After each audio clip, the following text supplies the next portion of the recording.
Disinformation experts are keeping quiet after latest twist in Hunter Biden laptop scandal. Now, we know that the Biden administration was trying to create this disinformation network type thing where they call out so called disinformation and all that stuff, but you hear nothing from them about the 51 officials that was part of the intelligence agency that said that Hunter Biden laptop was disinformation. When we found out that they were the actual ones purveying disinformation, but you hear nothing from the so-called experts on this.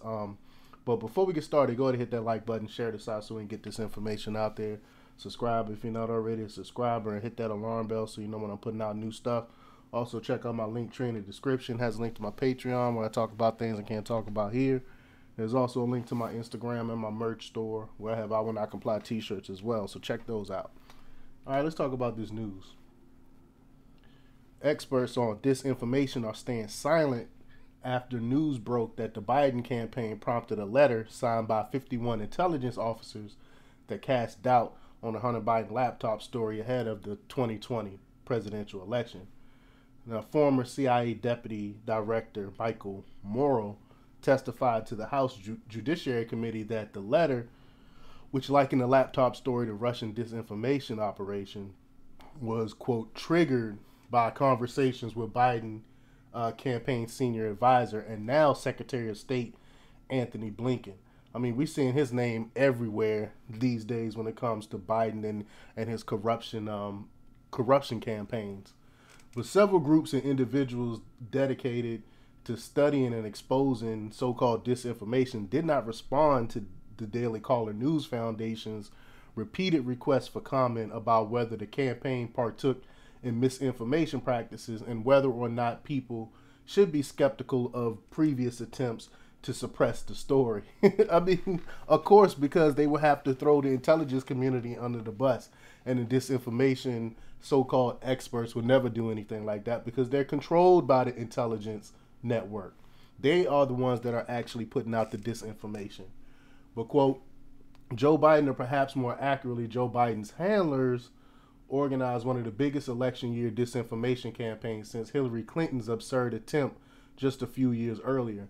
Democrats are making an absolute mockery of the U.S. intelligence community, think tanks, security experts, big tech, and the media trying to bury their own corruption. We now know what a joke they've become.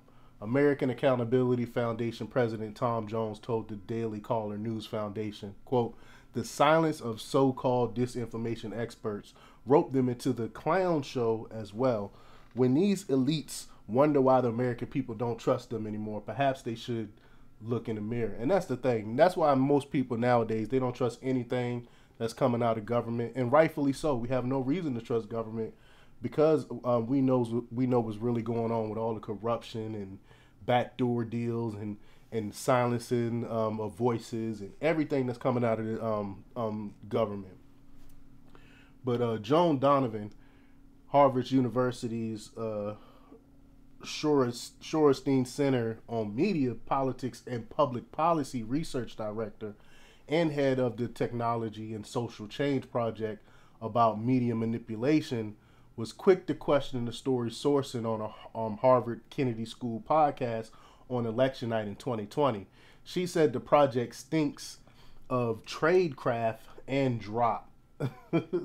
What we see as researchers when they're trying to make a story happen time and time again and it doesn't, then you start to see the intensification and adaptation of tactics, she said.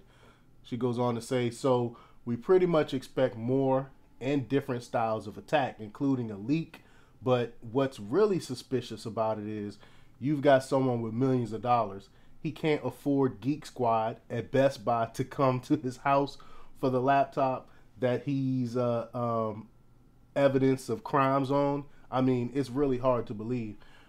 First of all, Best Buy would have reported him to the FBI, just like the guy the guy in Delaware reported it, sent the laptop into the FBI because they have a duty to report if they find anything illegal or anything on your computer to report it to the FBI. But Donovan has not tweeted any comments regarding the Biden campaign's reported affiliation with prompting the intel letter, but tweeted in April 2022 that the quote content of the Hunter Biden laptop was quote most popular straw man during a disinformation convention she attended.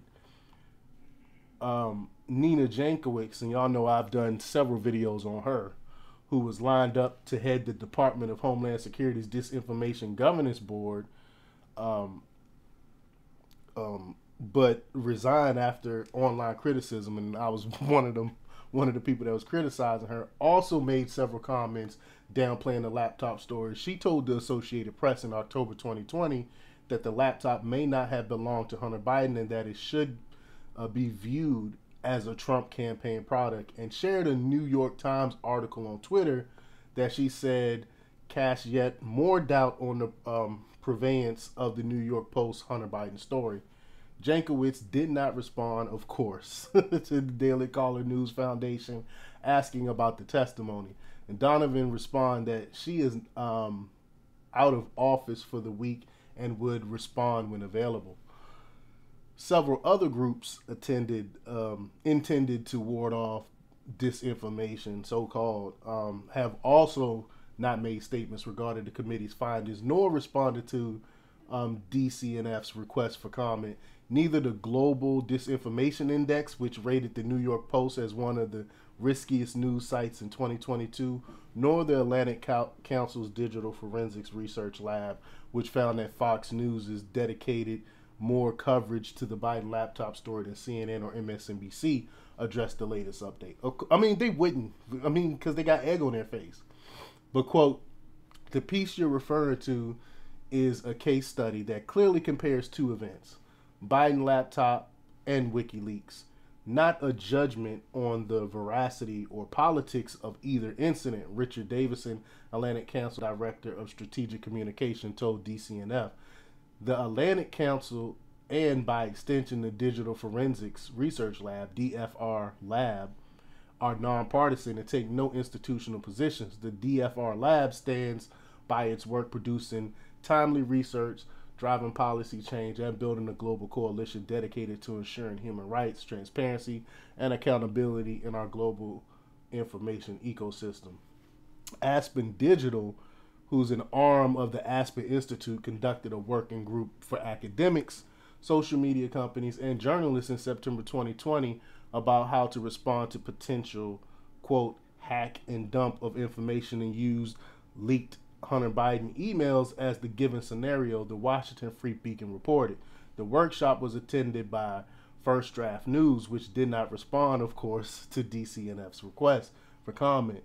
And Morrow told the House Judiciary Committee that he signed a letter to help Biden win the 2020 presidential election and to share concern that Russian influence was involved. So at least he admitted he's telling the truth.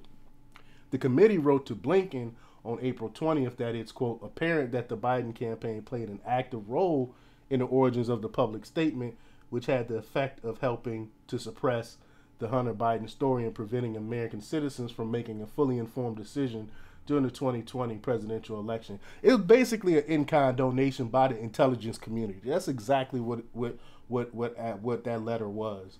And I don't think anyone's going to get in trouble for it. They're not going to lose security clearances or anything like that. But, quote, although the statement's signatories have an unquestioned right to free speech and free association, which we do not dispute, their reference to their national security credentials lent weight to the story and suggested access to specialized information unavailable to other Americans, the letter read. This concerted effort to minimize and suppress public dissemination of the serious allegations about the Biden family was a grave disservice to all American citizens' informed participation in our democracy. Again, like I alluded to, I don't really think they're going to lose their security clearances, although they should. But we all know the swamp is going to protect those 51 people that signed that letter. The Biden administration is going to protect those 51 ex-Intel people from getting any type of prosecution or anything like that.